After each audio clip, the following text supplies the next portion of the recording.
We've had a really interesting and engaging morning. I think that this environment here has really cultivated an environment for us to be open and honest and also productive. And in that vein, we really want to have this leadership discussion, not just with our esteemed leader, Dr. Joseph Tyndall, but also with a peer from another high-ranked institution, Dr. Wong, who is the Dean of Emory University School of Medicine and the Chief Academic Officer for Emory Healthcare. Now, Dr. Wong has just moved to Atlanta in March, so she's new to the area and finding her feet. However, she comes with a very strong background in this field and has exemplified leadership qualities that we felt would be a really nice complement for Dr. Tyndall. So while leadership discussion panels could be very kind of superficial, with this one, we want you to really have some deep insights into the core essence of what makes them the leader that they are today, particularly when we're in an environment where integrity and the values that we hold, not just as Morehouse School of Medicine, but individuals, is not necessarily the values that we're seeing playing out across the country and around the world.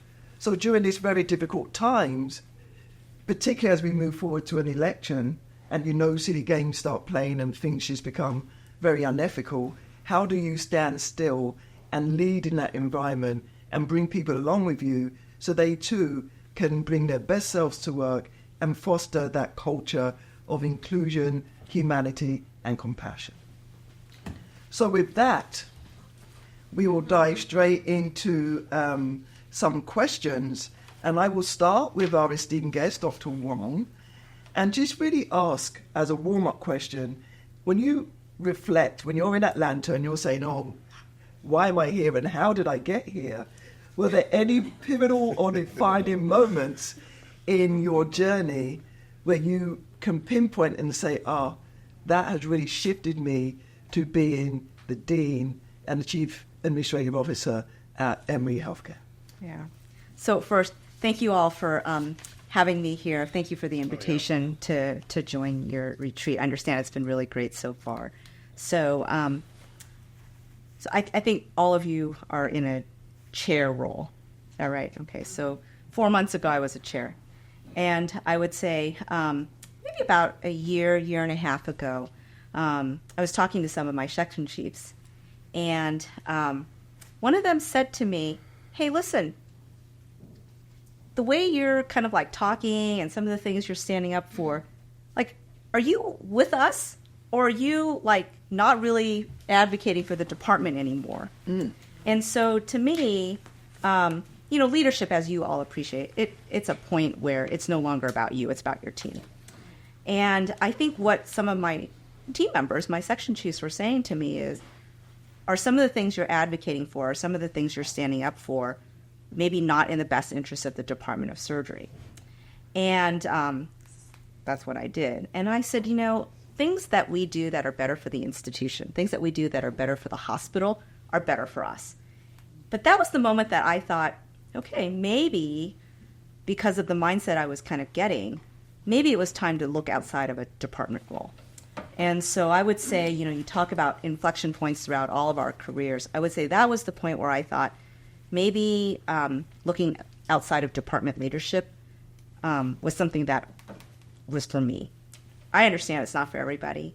And I understand that some of my chiefs were probably pretty disappointed with some of it. But it was a fervent belief that if we're going to be better as a department, it was because we were better as a whole medical school and as a hospital and health system, and ultimately better for how we take care of patients. So, excellent. Did they believe that your values were not in alignment with the department, or? After we had a discussion about it, I think we, largely came to the same point. That's tough, though, right? Because you have to appreciate that the stakeholder perspective is, I'm in it for my section. I'm in it for, my peeps. And I get that because their team relied on them for that perspective. So just as all of you do. But you're here today together, and I think a large component of that is because you believe in the greater school and you believe in the greater team. Excellent, thank you. Dr. Tyndall. I think it's a great answer. I'll say this. I never thought that I would be a dean. As a matter of fact, when I landed at the spot of being a department chair, I thought that was going to be my forever life, because a lot of my mentors were chairs for very long periods of time. Back in the days when a chair could be a chair for 30 years, not recognizing that maybe that was not going to necessarily happen in today's world. But I was, as you might imagine, as a chair, you're always a champion for your faculty. And I was firmly in that spot in the position.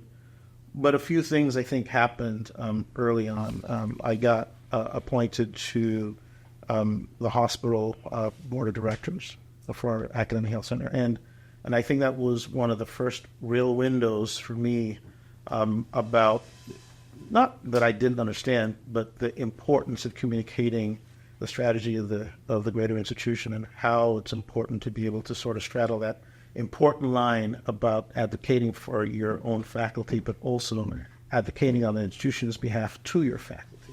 So I think that's important. But even then, I wasn't really swayed. So Michael Good, who was then my boss and dean at UF then, maybe for 8-9 years, called me in his office, and I'd been a chair for maybe 10 and a half years. And he said to me, so tell me what you're going to be doing in your future. And I went, oh man. I sat up because I thought, writing's on the wall. I can't be a chair for 30 years. It's going to be 10 years. Life was over. And he really twisted my elbow about doing something different. And I think part of it, too, was maybe how I did this sort of two-way street of advocating on both sides of the health system board.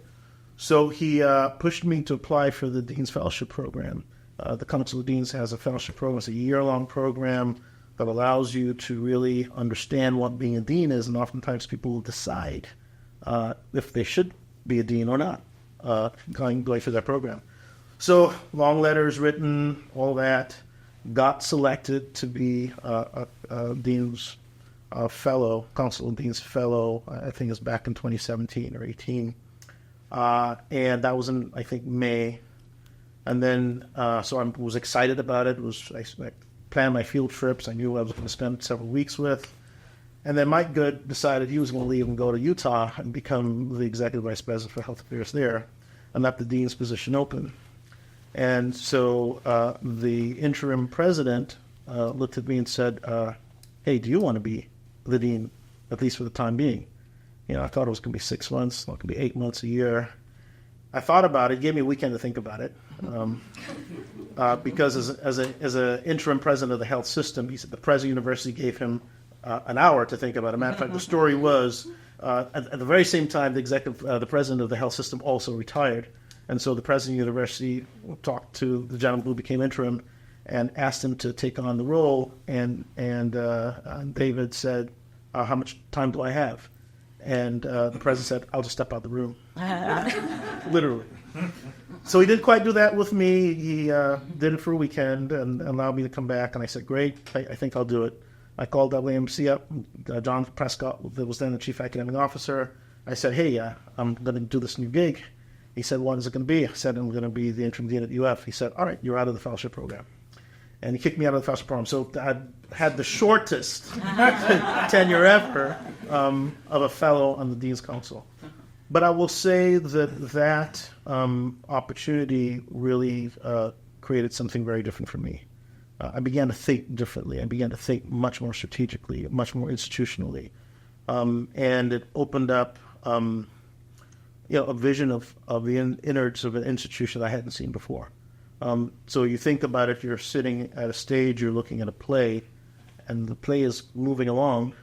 All of a sudden, someone gives you a promotion, puts on a new set of glasses. All of a sudden, you can see behind the curtains and underneath the stage, how the sausage is being made.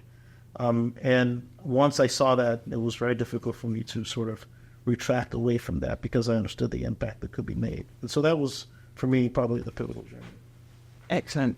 Now, here's a question that comes to mind when I'm listening to both of you. I'm a true believer in path and purpose. Every day I'm a seeker and I say, what is my path, what is my purpose? Do you know what your path and purpose is? And if so, can you share that? and how do you know that that is so?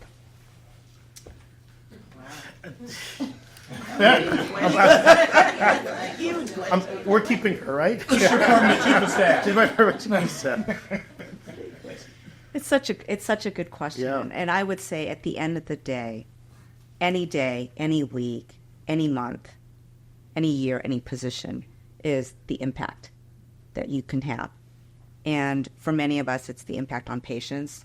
For many of us, it's the impact on advancement of knowledge, discovery. And I really think that that's what it's about. And the path may be different for all of us, and I dare say the path might be different day by day, how we actually have that impact. We don't always have good days. There are some bad days, which is why I think it's a broader question in what you say.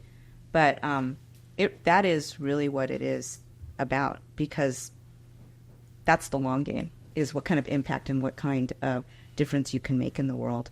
It doesn't always have to be a big impact, but if you can change the path for one person, one team, one patient, one division, I think that's really how I like to look back in a couple of years and say that might have been the difference I had a chance to make. Excellent. I have to agree. I'll say this. There are so many. The impact doesn't have to be great, but it has to be extraordinarily meaningful to you. And I as a dean, I worked during the pandemic, and recognized that in the emergency department, I could struggle and get upset about how things are not working very well at the bedside. But then I stopped to recognize, wait a minute, you're the dean, right? You actually are in charge of making this happen. And so there was a sense of obligation around that. But I also think of the kaleidoscope of purposes and contributions and impact you could make. The one I think has resonated the most with me is building my replacement. There aren't a lot of me doing the work that we're doing. And if I think that I can perhaps touch an individual and allow them to be able to make an impact similar to what I've been able to make, but even greater, then I'm doing a job well done. If I can influence many others to do that, then it becomes, from my perspective, really very meaningful. So I've seen the casualties, I would say, of individuals who have tried to navigate the space that I've been able to navigate successfully, not make it.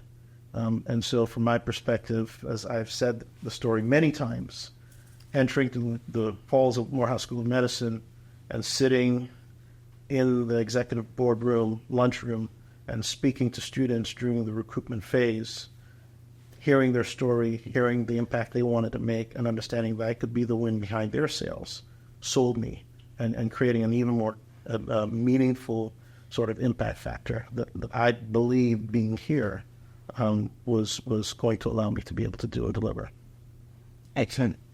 And so now I want to talk about leadership styles, because we spoke a lot about culture, and culture is definitely an institutional focus, and we are trying to improve our beautiful culture at Morehouse School of Medicine.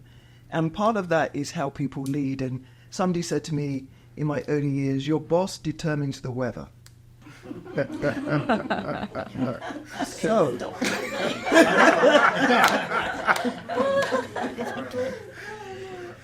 So when you think about your leadership styles, and I'll start with you, Dr. Tyndall, and guys, you can agree or disagree, how would you describe your leadership style, and how do you think that is or is going to contribute to improving our culture here at Morehouse School of Medicine? In particular, as an institution, as a historically black university and college, we know that there are barriers against us just by being who we are. People don't want us to succeed. The forces are against us, uniquely, as opposed to a PWI. So how do you lead in those challenging situations and make sure that you're leading in a way that's inclusive? Right. Many have heard me talk about this, as a matter of fact, and I've got a few presents, actually, that I meant to sort of distribute, except the books were out of print. I'll tell you a story, briefly. I learned my first leadership lesson truly in medicine as a third-year medical student. I was assigned a patient who was post-op lipple. The surgery department at that time basically just distilled out to medicine because they were not about to live, right? And this gentleman, I began to spend more and more time with, and every afternoon before I left, I actually spent time with him. He was a World War II veteran, or no, he's a Vietnam veteran, and he had so much of life and so much to give and talk about. And this is my first rotation as a third-year medical student. There was every morning I would round on him. And every morning there would be an environmental services, a housekeeper, a gentleman about the same age, who would come out and after cleaning up his room and stuff like that, will whisper to me, "Hey, he had a bad night. You should ask him this question." Or we'll say, he's got blood in his urine in his bag there. Or he would just say something. It was just, and of course, as a third medical student, you hear, listen to the nurses. They will save your butt. But he told me stuff that was really important, and allowed me to really seize the moment when I rounded. I looked like a genius in many ways, because people want to know, how did I get all this information? And so I always listened to him, this gentleman, and spent time with him. One morning I went to round and he was not there. He died the night before, and the housekeeper was there cleaning up the bed and stuff like that. And he looked at me and he said, "Thank you for listening to me. By the way, he was my brother." And I still remember it because it was a sense of humility. And he looked at me and he said, which really kind of hurt to my core, he said, many who look like you, me, would not pay attention to me because they had ascended to a different stage in life. But you listened to me. And he was thankful for that. And so the first lesson I learned was humility. Because it was one of approachability and understanding that people will, in the likely scenarios, give you information that you need, that will save you, that will teach you a lesson, and you have no idea where that comes from. So I adopted that as the first of 4 values that I hold dearly, and we've talked about this, the values-based leadership of humility and true self-confidence, and self-reflection and balance. And I've used that as a guide in all of my interactions. It's helped me to understand how others may think. It's helped me to appreciate people's input. It's helped me to be more self-reflective because I have to hear the input from those around me. It's helped me to be secure because in true self-confidence, you truly have an obligation, I think, to surround yourself with people who are more able, who may be smarter than you, who can deliver at a greater speed, who can do things you perhaps cannot. But if you ask those who you surround yourself with to think with the same philosophy and recruit in the very same way, turns out everyone is going to be smarter than you. But you have to be more secure in the middle of all of this. And this is how I think you transform cultures and how you transform institutions. But the other interesting thing about it is, when you read about it, you recognize, well, gee, my mom taught me exactly those values, right? But I think that the pivotal experience for me was that experience as a third-year medical school, a student and that was the teachings of humility and the impact they actually have and the value it has in the leadership paradigm, which I think is really important. What a wonderful story. Thank you. Dr. Wong. Well, it's hard to top that story, so I won't even try. But I love your analogy about the weather, and I heard you make a joke about it being stormy, and sometimes, and there are stormy days. I will say I was just recently working on a talk, and the theme of it was, we're all kind of scientists in many ways, shapes, and forms, and the theme of it was like photosynthesis. And as leaders, you want to be the sun, right? You want to be that critical, not the only component, because photosynthesis requires so many other steps, but for me, that's such an apt analogy, because being the sun, not necessarily because it's bright, but because it's the catalyst. And I've always felt that as a leader, you're basically asking people to trust you, sometimes on day one, when in truth, trust is earned.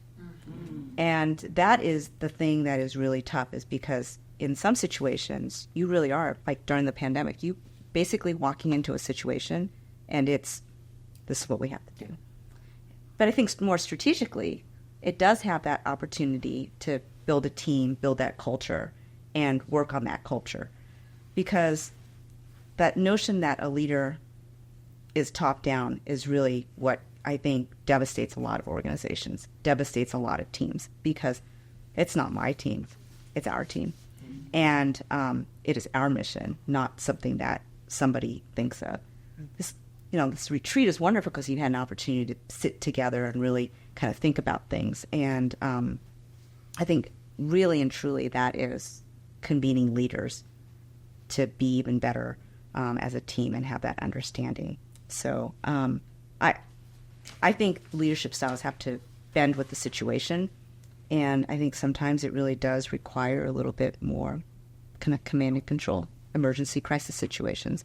And other times you really have to kind of think about the situation, and the style may evolve with the situation. Excellent. And that really just brings me to a next question, because you mentioned emergency management. And Dean Tyndall is an ER physician. And I will say, this is family, right? Every morning we speak, he triages with me. He has a list, he throws it at me, and I'm going to deal with it, right? But I say that because there are so many things coming at us in this role. And every day is a different day. Every moment is different. Everything is urgent. So as leaders, and that word leader, everyone's a leader. Anyone can lead from where they stand. As deans of very large institutions, how do you get up and prioritize, number one? 2, do it in a way that you're still maintaining your values, because there's a lots of pressure going on. And how do you bring people along and motivate them to move at your pace and deliver with quality while, juggling many things? So since you mentioned emergency medicine, I will say that one of the lessons perhaps that I've learned from this has been from the disaster management paradigm. And some of you clinicians know what that might look like. It's a circumstance where you have, let's just say, a mass casualty incident, and you have limited resources. And you have limited resources in order to save as many lives as possible. And so, yes, you've got to triage in many ways, which is really important. And the analogy I typically use is, as in the disaster paradigm, you have the green tags, you have the red, the orange, and you have got the black tags. The black tag issues are folks who you cannot save, no matter what you do.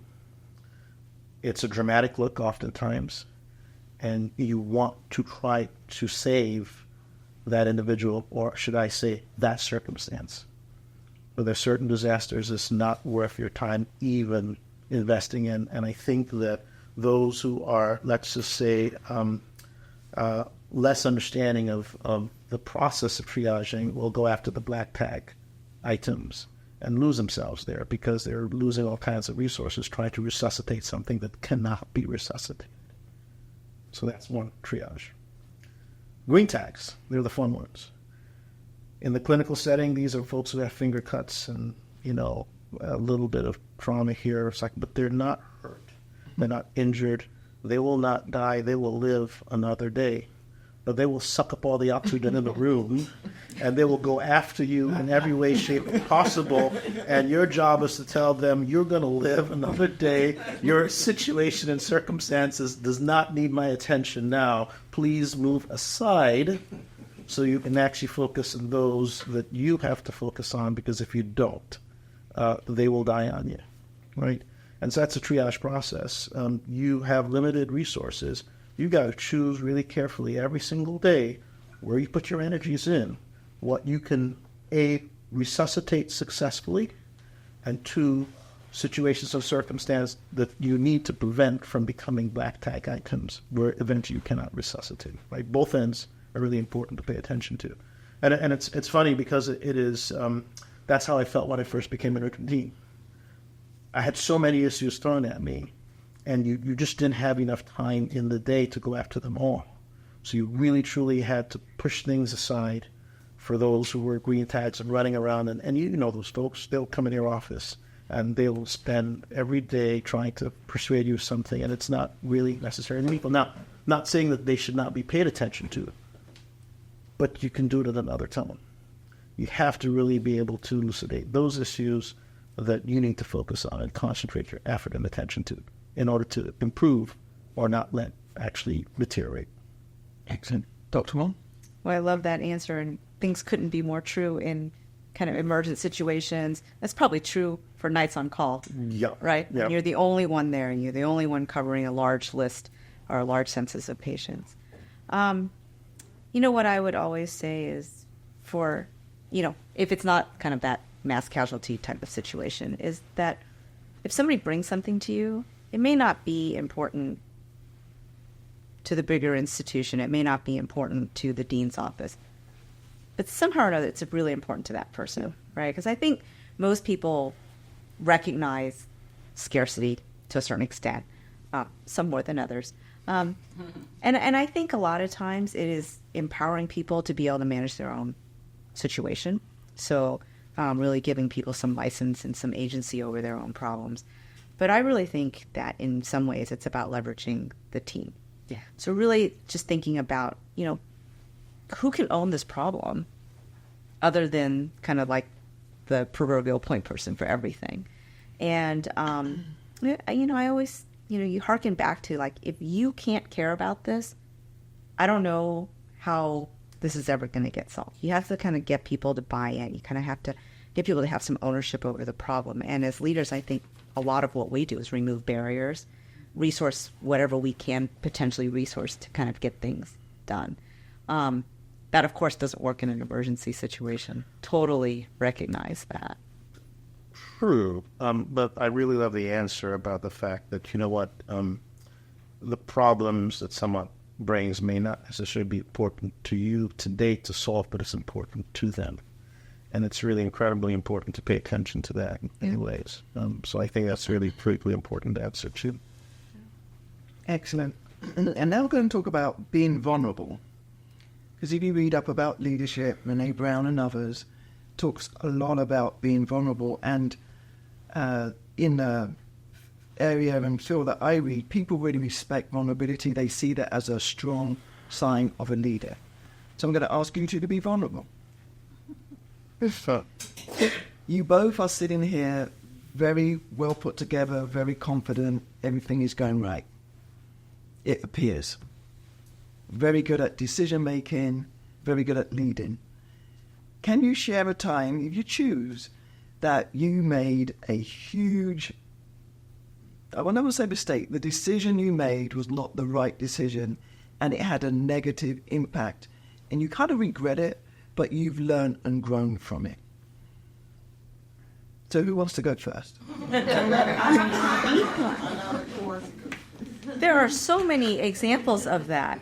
I mean, I dare say it's hard to kind of get through life without making mistakes. And I, to myself, I always think, you know, I'm going to come back to your analogy about kind of like the black tags and how, you know, you can, it's futile, right? But you're spending all your time, you're doing all of that when in fact there was no end to it. And I would say that for mistakes, just kind of stop, right? Fail fast, fail forward. That's a lot of like Silicon Valley, you know, startup kind of talk. But in many ways, going after a mistake just makes the mistake bigger. It makes it a bigger problem.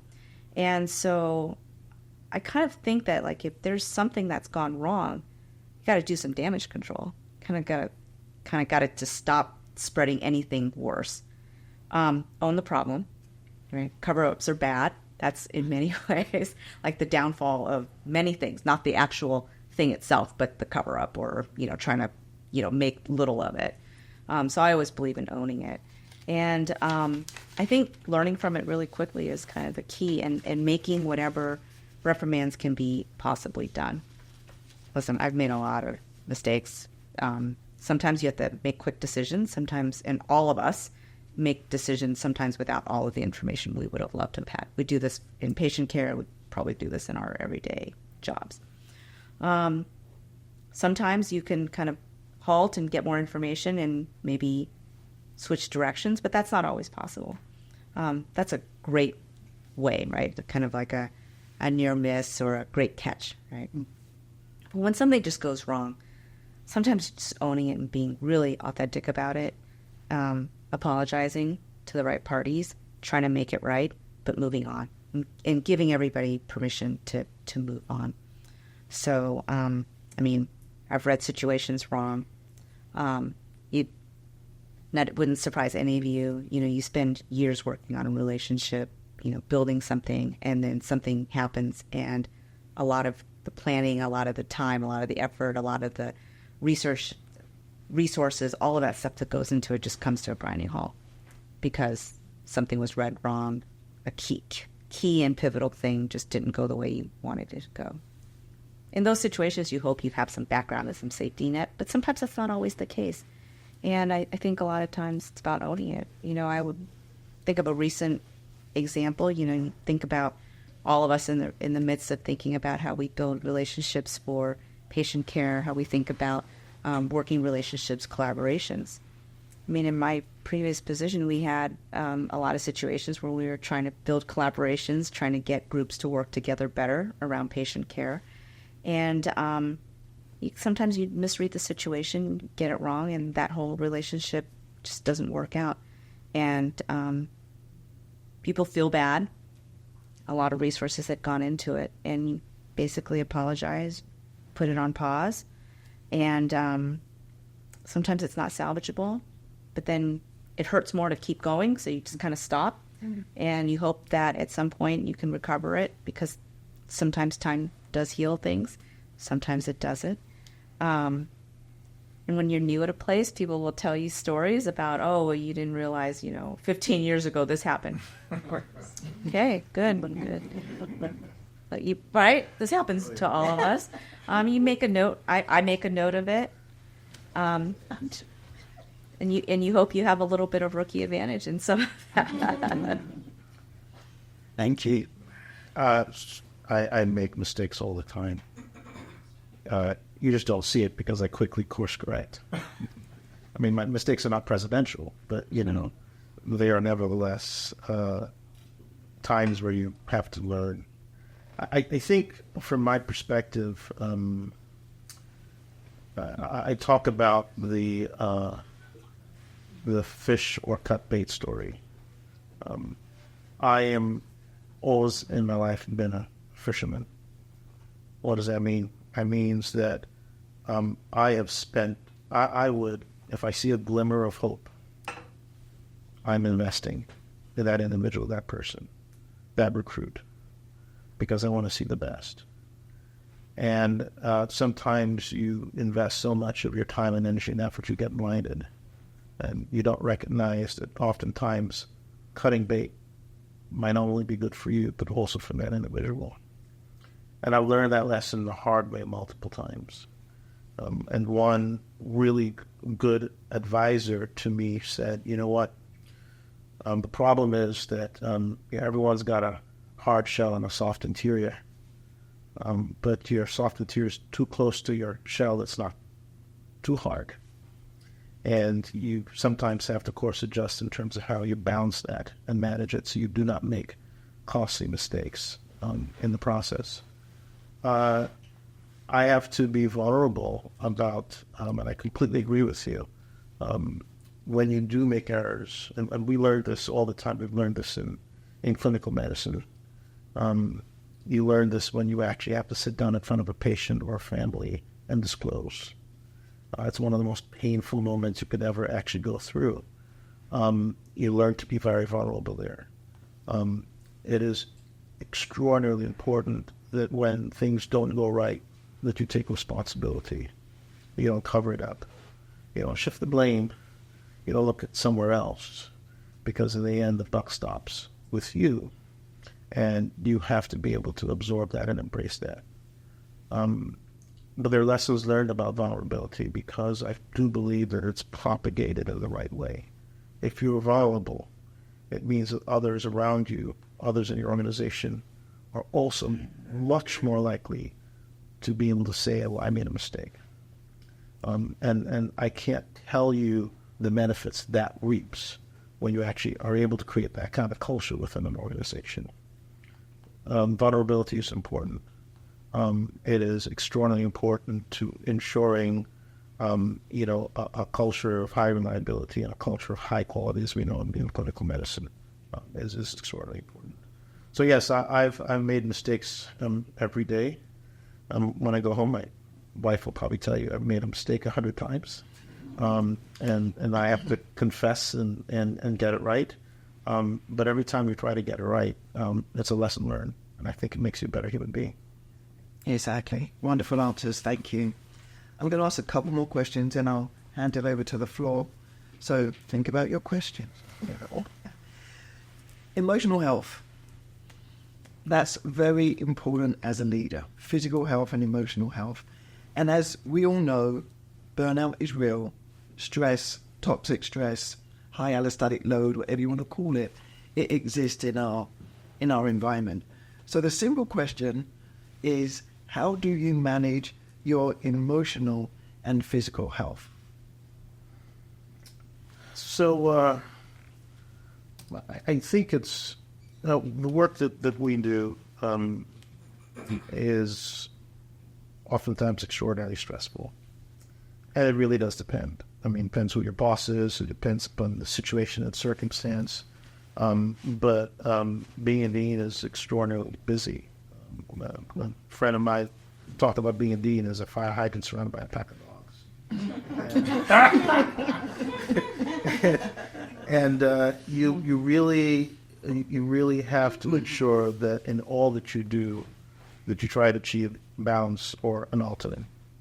And so I am a person who's an early riser, and I try to get on my bike as much as possible, because when you climb the hills near to where I live, everything else gets flushed out of your mind. The only thing you could possibly think about is, how do I get up that hill? And while it might be painful in many ways, it's rejuvenating, because you are forced to flush all those thoughts out of your mind as you do it. Similarly, I'm being forced to play music. And I'm pointing to my permanent chief of staff. And one of the things that I would say is that, that's oftentimes to the other escape hatch. You have to find something that you can really reach into and push into that will allow you to exhale and will allow you to take off the hard knocks of the day, right? And I think it's incredibly important. Many of us as clinicians worked through the pandemic. It was probably one of the most stressful times in our, recent memory. And how we coped with that, I think, was enormously important. And I think that doing these kinds of things, having that kind of output, also builds resiliency, which I also think is extraordinarily important. And I believe it's not a charge against our youth or younger people, but I'm not sure that level of resiliency is always there in the younger generations that I see coming through. And so I battle with and grapple with, how do we build that kind of resiliency? How do we strengthen? How do we create that balance that will allow folks to be able to navigate sometimes a very tough world? Mm. Thank you. Dr. Wong, I'm going to ask you a different question. I think it's the last month now, last few weeks, we've experienced the tragedy of the loss of 2 female black physicians. One definitely to domestic violence, the other one is still under a cloud, but it looks like that. And it just really devastated our community here and outside of Morehouse School of Medicine. So understanding the profound impact that has had on our community and in the community of Atlanta, how can medical institutions like Emory and Morehouse School of Medicine support the safety and well-being of their staff and students? Yeah, thanks for that question. And I actually have no words to express the grief that I feel for your community. Outrage, sadness, anger, profound sense of loss in all of that. You know, and I've talked to some people about this, you know, when I heard about the second situation, it just struck me that for some people who didn't, I mean, I give you so much credit for just being authentic and open about the situation and kind of everything that happened. But for some people who didn't kind of realize the situation, you know, I think I heard it from some people, you know, stay safe. There's something that's so kind about those words, but something that just reads that situation so incorrectly, because she didn't do anything wrong. And so nothing on that action could have prevented this, right? It wasn't that she was being unsafe. And I think in some ways it is about the community and having that safety to say, I might not feel as safe as I should. And having the ability to have the audience or the community to hear that. And I actually think it's really unsafe to talk about, you know, as somebody who may be experiencing intimate partner violence, it probably feels very unsafe to say that, because I think a lot of people might say, well, what did you do to kind of egg this on, or, you know, it's just the wrong emotions that happen. But people feel that, and I think that it really is something that as a community we should work on together to really engender. We spend so much time at work, that in some ways, I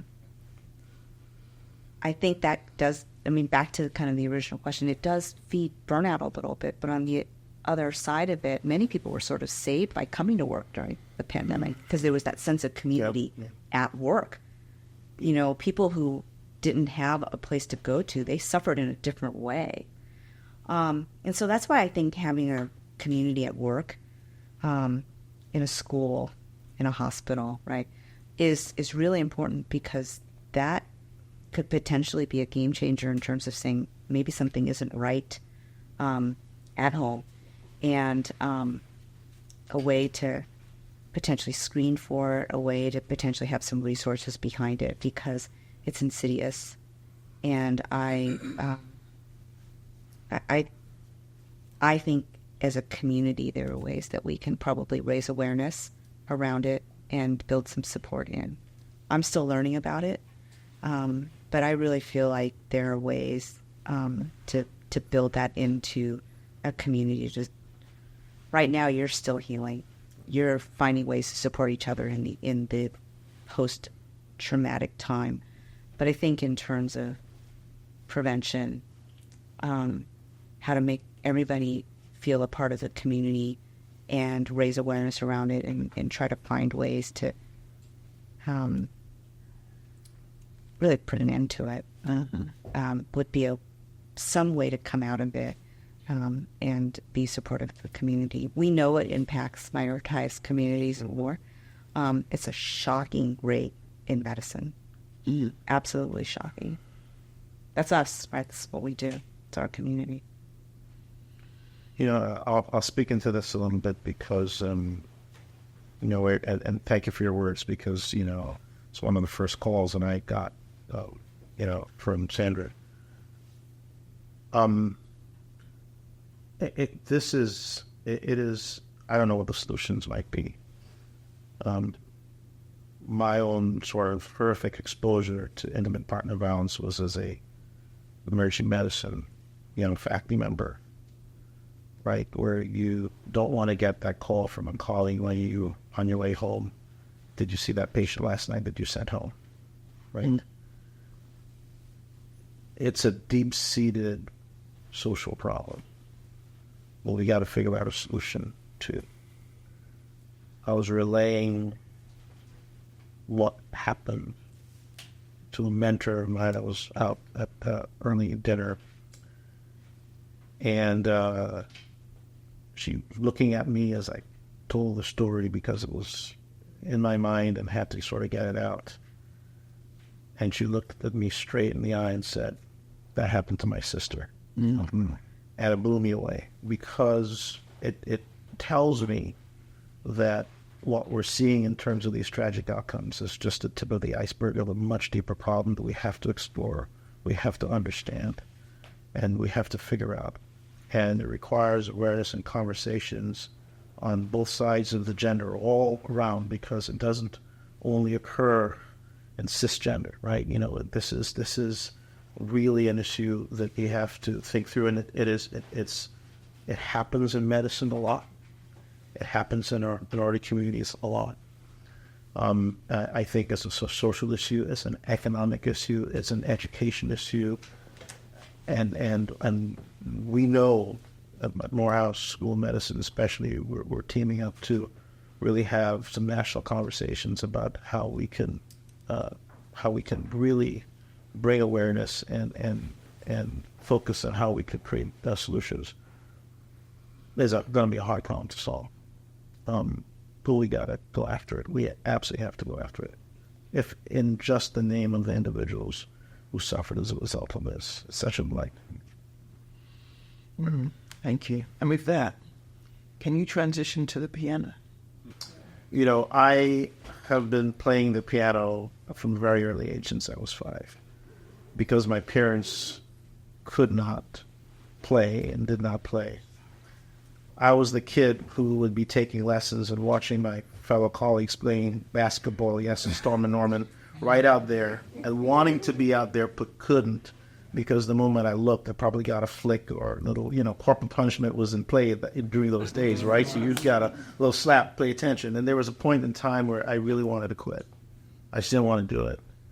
And my mother, especially, Helen, didn't want me to quit. And so I grew up playing piano. Now, I know you want me to transition, but I really wanted to sort of shift it to more or less of a leadership lesson, if you don't mind. I think it's not going to really do much, because I'm out of practice, but I'm back in the engagement of lessons. I realize that has for me been a big way of sort of exhaling. And it turns out that the music teacher who I met in, of all places, Gainesville, Florida, turned out to be one of Michael Jackson's best friends, because her father was a Grammy Award-winning sound engineer, a guy by the name of Bruce Whedon, who produced Off the Wall and Thriller album and all of that sort of stuff. And so I spent time in his studio in Ocala before he passed, but this was sort of the age. Back to a leadership issue. One of the things that I also talk about is not every individual can or should be treated the same. You are very different and very diverse, and how I might have a conversation with Dr. Miles Richardson may be very different. Well, clearly very different how I have a conversation with this gentleman here, Storm and Norman. They require different inputs.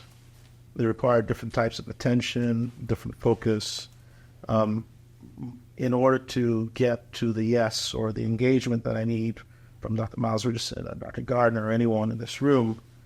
It's all very different.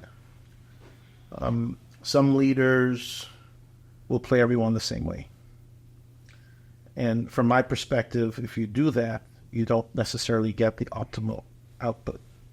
And so part of what I was going to do when you dared me to do this was to demonstrate that I've actually done before in terms of what that might sound like. To all of you is that if I were to play a piece of music in the manner which I described, meaning that everyone gets the same treatment, you will not hear music, you will hear voice, right?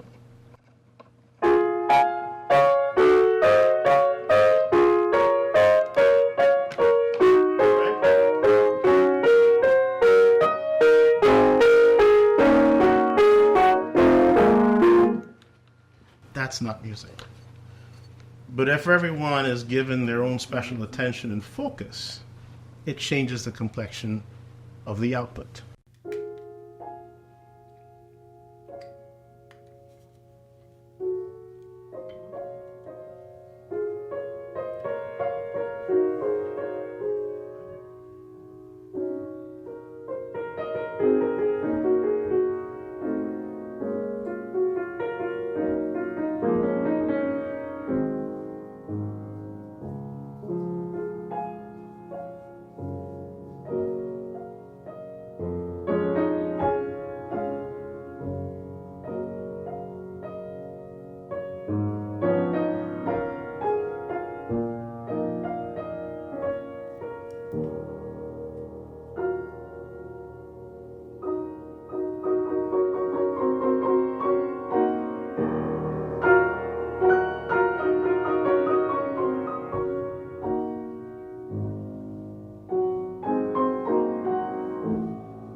So from my perspective, when I do this, it's really a demonstration of what you can do as a leader.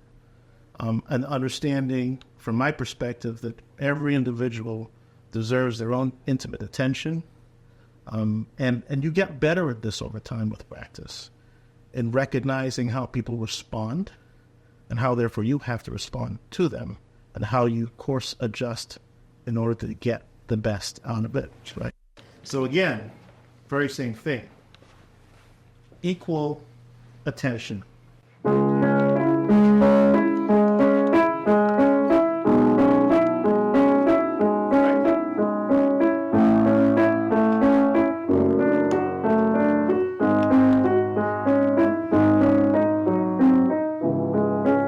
Call that the beginning leader, right? Because it sounds like someone who's just beginning to play.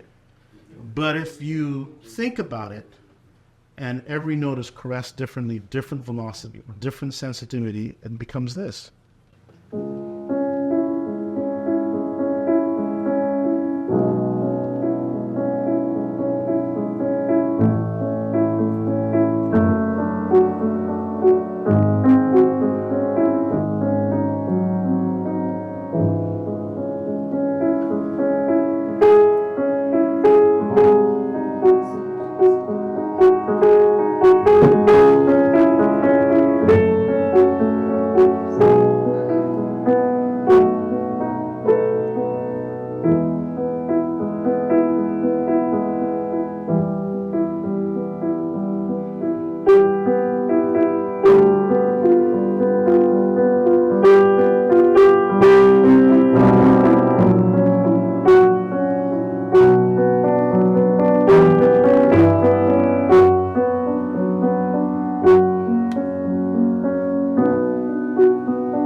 Again.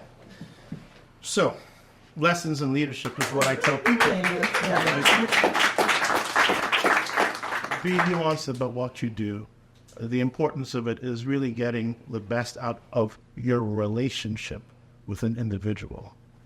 And if you take the effort to make that kind of attention, you'll make music. How wonderful is that? Isn't it great to see multiple sides of our leaders? Who would have known, hey? I did, but who would have known? So let's open it up to the floor for a couple of questions. Sean, did you have a question? It's 3:10. I just want to make sure I fish. Yeah. On our schedule. Absolutely. Go ahead, Doctor. So I had a question, but the piano kind of threw it off, but I'm going to ask it anyway. If you think about your sort of not evolved self, as you're showing up here, you think back, which note in terms of people that you lead would work best for you? So you've gotten to the point where you know the value of the different people on your team, and you know how to, but if you go back to kind of how you showed up, what kind of team members will work best for how you show up on Earth sort of naturally, without this growth you had? Which note do you like best? Middle C. Middle D. One is because when you learn to play the piano, it's the first note you learn. And everything evolves around playing that note. It also happens to be at the center of 88 keys. And if you want to start with an approximation, you're not going to go on either end of the spectrum. You start somewhere in the middle. But that's just the start. Because as you recognize, you have to evolve around that as you grow. But middle C would be a good start. That's great. Yeah. I love that. I mean, you can take that one. I don't know. And I don't play piano, and I can understand that. You know what I would say is that, and I'll riff off of that a little bit, is it's not a piano unless you have all the keys. And I really think that it's tempting to surround yourself with people who like what you have to say. It's really tempting to be with a group where you get more nods than you get, but we don't get better that way. And I think you have to, I think this is the process of leadership. You get more comfortable with that, because when you're early in leadership, you don't like the dissent. It's uncomfortable. But you realize you're better with the dissent, and you're better if people actually realize that you want to hear different ideas and that you want different people with different views in the work. And I think that's the evolution of leadership. Like, a lot of times I will seek out a dissenting opinion because I want to make sure that what I'm thinking is the right way to think. And I dare say, it's so cliche these days, but like the diversity of the team, but it's true. And I think that that's how you get better, because you realize that you could probably play a song with maybe half the keys, but it doesn't sound the same. It will have to be so appropriately designed. But you're right. That's one song, right? Absolutely. No, I'm going to riff off of her because I thought that was a really terrific answer. I'm going to add to it too. It is not necessarily just about ensuring that you could introduce dissent or dissenting opinion or differences in opinion. It matters how you react to that also. I think that's really a key process in developing leadership. And it's funny, it all comes back to this values-based leadership concept. I mean, it's balance. It's this whole idea of really receiving the sort of opinion, understanding that everyone's diverse thoughts and opinions actually matter in the final decision you end up making, and not throwing any one of those issues out, but searching for every shred of value that might be in it that could potentially then impact your decision is really important. This whole idea of don't throw out the baby with the bathwater. I mean, I could have an opinion, there are people who are really good at that in this room, who might give me something that I may disagree with 99% of, but the 1% is just an amazing insight. And I'm going to take that and use it to really develop better decisions. So you can't throw any of it out. So how you respond to dissent, I think, is extraordinarily important too. Excellent. We have time for one more question. So as a leader at this moment in time that has so many opportunities, what are the thoughts that keep you up 3 a.m. in the morning? Then I'll tell you what. Well, I'll tell you what's kind of kept me up the last couple of nights is,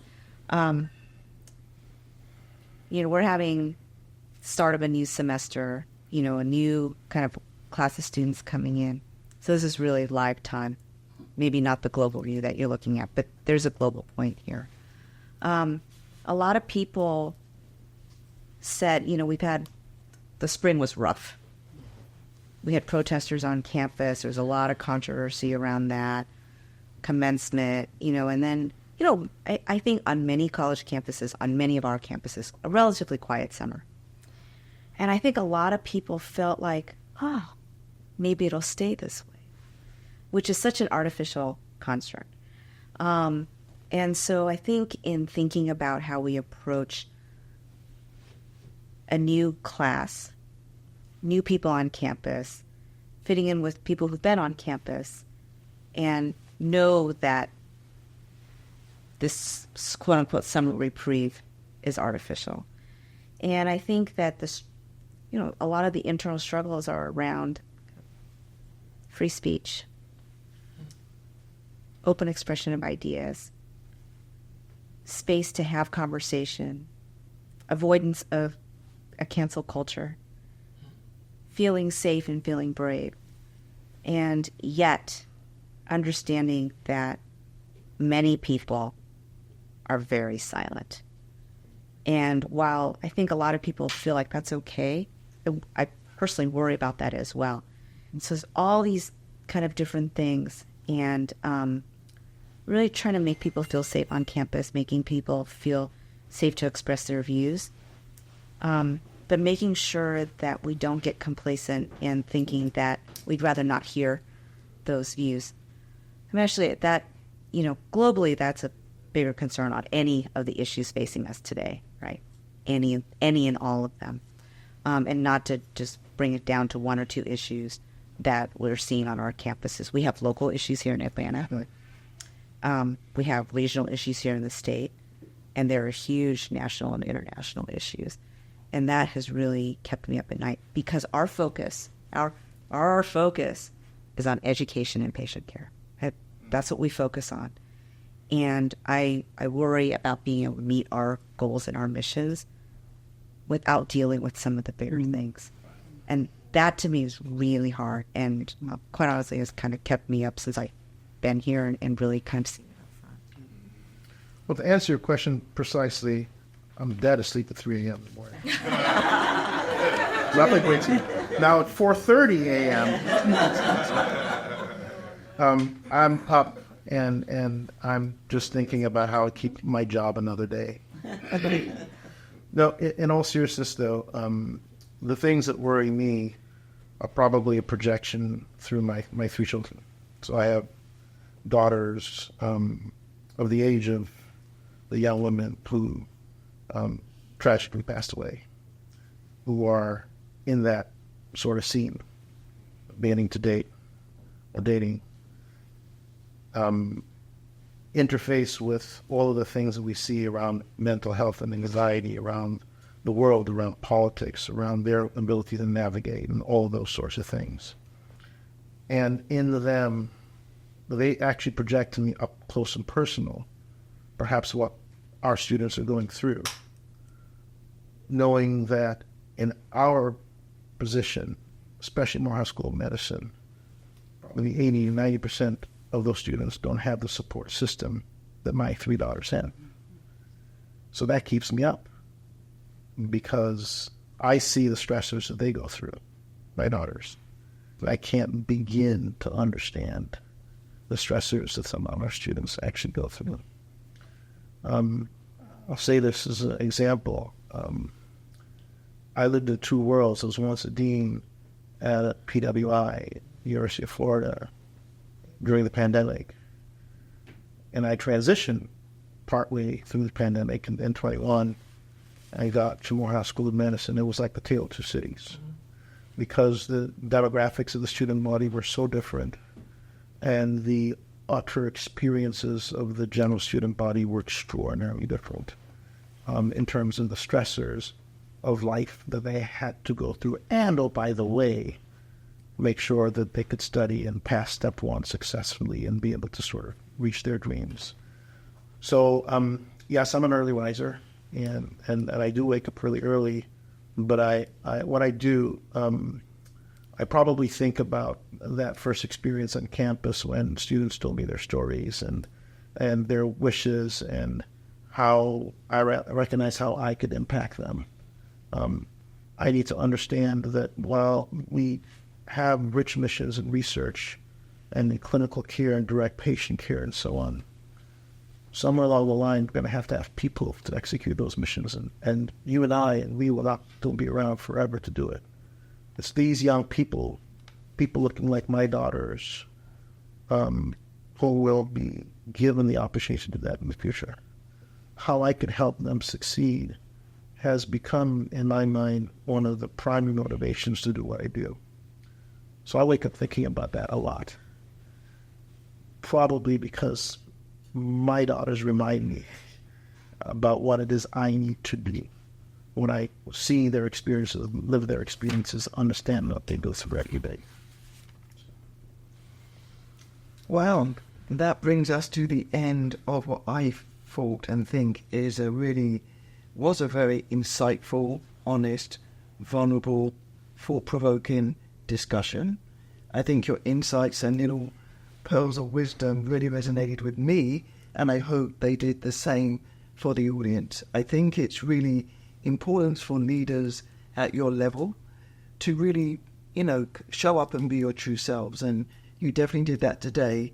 I'm more inspired, I'm more committed, and I'm more rallied behind the cause because of the leaders and the integrity and the values that you guys hold. So thank you very much for not only being part of this discussion, but for being brave enough to take on your roles and help have the impact that we talk about and that we dream about. Thank you.